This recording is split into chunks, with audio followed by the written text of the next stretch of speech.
I want to know all about you, and I want to start with your migration. What brought you to the U.S.? Tell me a little bit about your childhood. Sure. I grew up between Egypt and Dubai, between Cairo and Dubai specifically.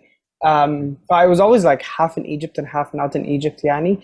And I think when I was about 12 or 13 or so, um, I kind of I knew I wanted to be in the arts, and I wasn't sure like what that meant or where I was going to do it. But I never felt like as an artist, that I was going to have the space for that in Egypt because of censorship and so on.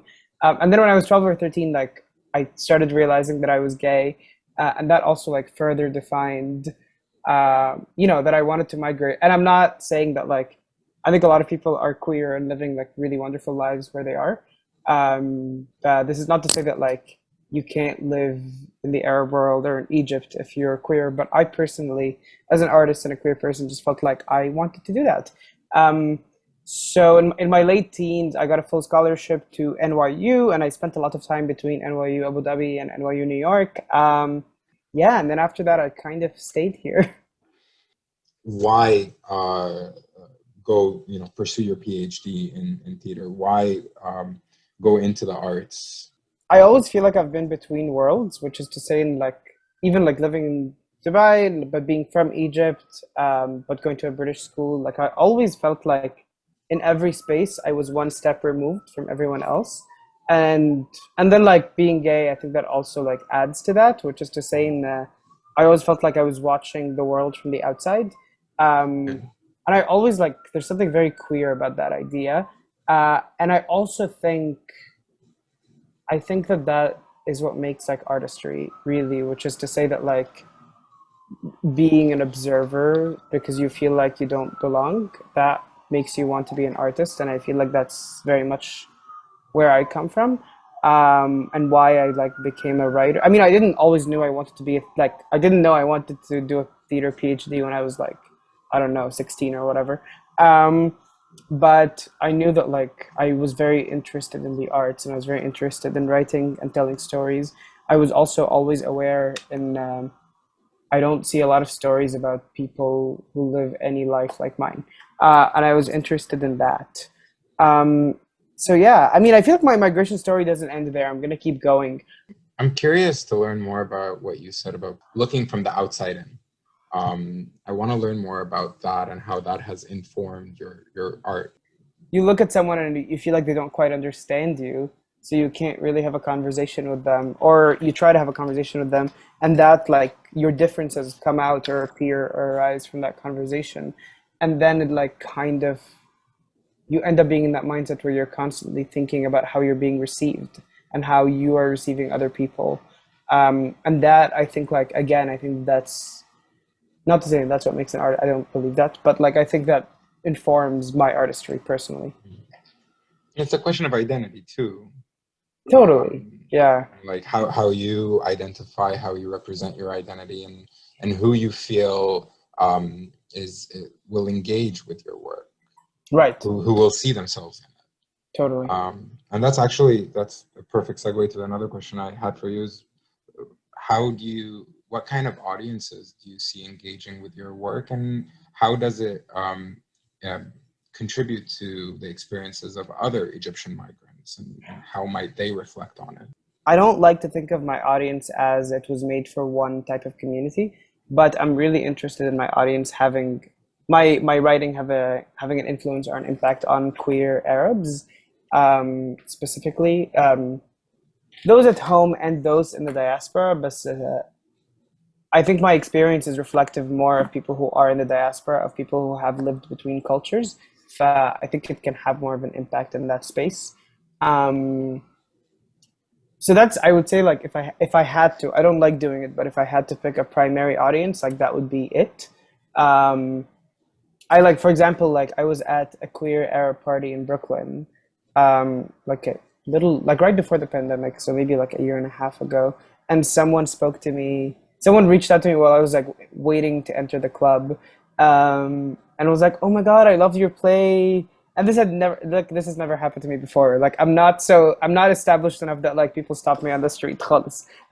But this person specifically looks at me and goes like, "I love your play," and it like helped me come out to my mother. I was like, "Oh my God, that's a lot." Like that's a lot for you to tell me, but it was nice.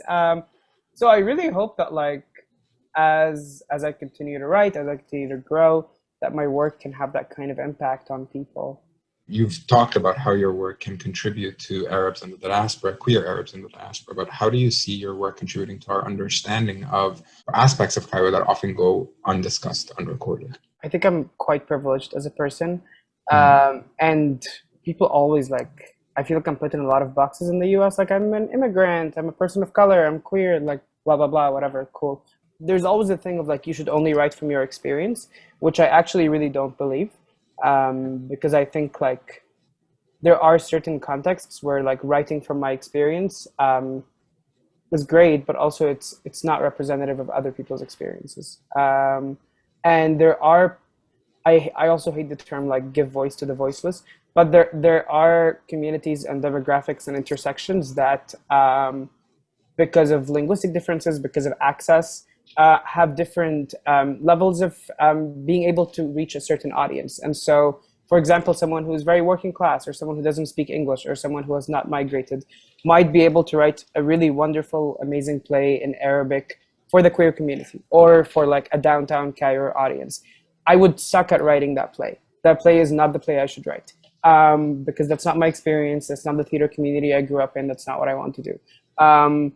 But I think also if I do it intentionally and I make choices in terms of how I'm writing that are like honoring other people's experiences and work, I should be able to write a working class like gay character that in English in my play that can be seen by an audience here. Because I don't think my experience is the only one that it matters or like is reflective of like queer experiences generally. So I really do believe in like having a curated audience and like writing outside of your experience, but being very intentional about how one does it. So yeah, I think I've seen a lot of plays by other diaspora, not specifically Egyptian, but other diaspora Arab artists or other diaspora immigrant artists generally that are very centered on like a very upper middle class experience. And I think it's great that those plays exist.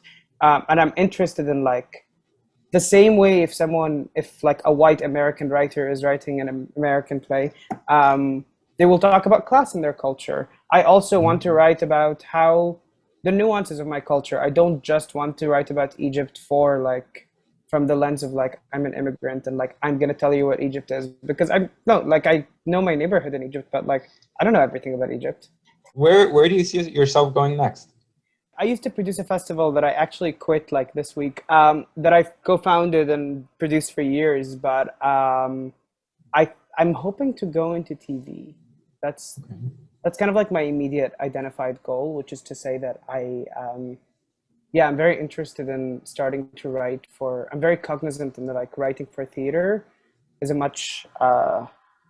it's for a very specific type of audience. Like a New York theater audience is very like upper middle class and white and older. And I'm really interested in challenging myself to think about what it means to write for an audience that like is literally everyone. What do you hope to communicate to people about migration, identity? I'm very interested in what it means to like try and fit in somewhere new as a new migrant, and how you start to see the world differently as a new migrant. Frankly, again, like I might not be the best person to write this because like I sound like this and look like this. People are rarely like when people learn that I only moved to the US 3 or 4 years ago, people are like very surprised. And so like I'm very interested in stories of like people finding a new version of themselves. And I do feel like I have had that, but it's not necessarily reflected on the outside because I always like was very easily assimilated because of how I grew up, etc. But that's definitely something. I'm also like very, very interested. I'm very interested in telling more than migration. I'm interested in telling stories that are very international, which is to say that like you rarely see a story like, I don't know if you know The Good Place. Yes. But because it is set in the afterlife, they have this like, it's very easy to have 4 characters where like one is from England, and one is from Senegal, and one is from Arizona. And it's like, it's very rare that you see something on TV where it's not just about race or ethnicity, but where people are coming from very different cultures and ways of living and talking to each other. You usually are like, oh, this is the show about the rich white people. I really am interested in writing for TV in a way that like really like stages and creates and represents rooms where people are very different. And there's something very dramatic and exciting about cultural translation. There's a Lebanese French poet called Amin Maalouf, and he has a really good quote that says like, the part of you that is most alienated is the part you most strongly identify with. And I always say this, that like I feel much more queer. I don't feel queer in New York because like so many people are queer, and I don't feel like my queerness is threatened in any way. So I just like live my life, whatever. But I'm suddenly so conscious of the fact that I'm gay when I'm in Egypt. And the opposite here, obviously, like I'm not thinking that I'm Egyptian or Arab when I'm in Egypt, because like, why the fuck would you think that? But like here, I'm constantly thinking about it, how I'm being received, and who's talking to me, and why they're talking to me, etc. What is the queer Arab community like in New York? Honestly, it's fucking great. Like it's really cool. It's wild. There's always like a few parties and like music and dancing and an Egyptian drag queen, and like there's just so much happening at any given point. Poetry slams. Yeah, it's a good group of people. Some of them are people who are like first or second generation. Some of them are people who have migrated themselves. But it's a diverse variety of people. What does it mean to you to be in that space now? There's something about it that's exciting, and I definitely enjoy it, and I crave it, and like I'm going to a queer Arab party tomorrow night, whatever. But there's a part of me that's like, again, it feels like it becomes that, and I feel like it's an impulse even by the people in the space, where like we're all just that. Do you know what I mean? Like that becomes your core identity? It becomes your core thing, where it's just like, sure, like we are communally like sharing that space, and that's beautiful, but it's also like our lives are beyond that. And it feels like often like there's, even by queer Arabs, there's almost like an impulse for us to think like, oh, we've all had the same experience, or like we all have the same opinions and beliefs. And like, of course, that's not true. Do you feel that we should always be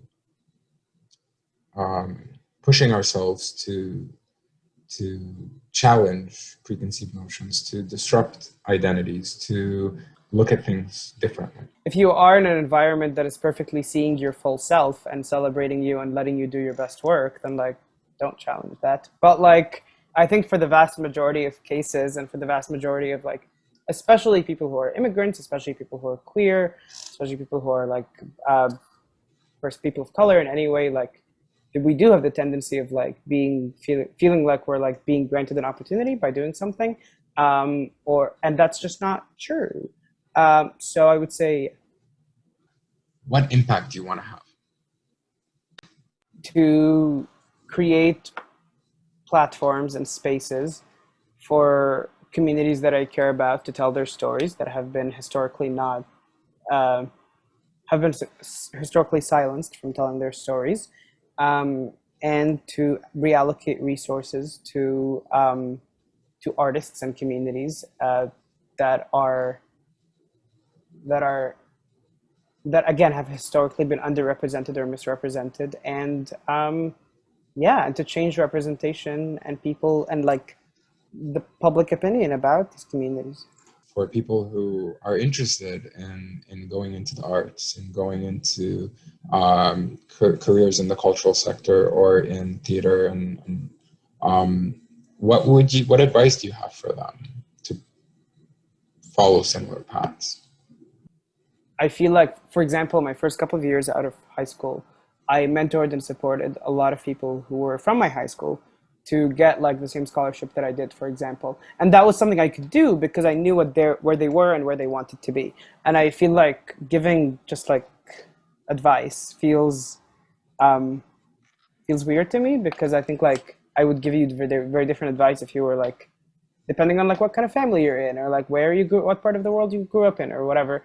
So I think like advice often tells you more about the lived experience of the person who's giving it than like actually being useful for the recipient. But I don't know. I think like the one piece of advice that is on my mind right now, just because of my own lived experiences and things that I've been doing recently, is like, don't let yourself be defined by just being queer or just being Arab. Specifically with white producers or white theater make. I mean, obviously I'm thinking through the lens of theater, but this applies in a lot of different contexts. When in building new collaborations or new relationships or developing your work, there's an impulse, I think, by like a lot of liberal American or Canadian or whatever society to like look at you through that lens specifically, and don't let people do that to you. Or don't let yourself do that. It can also be appealing, like it can be really sexy, you can get opportunities because of it or whatever, but it's not worth it in my experience.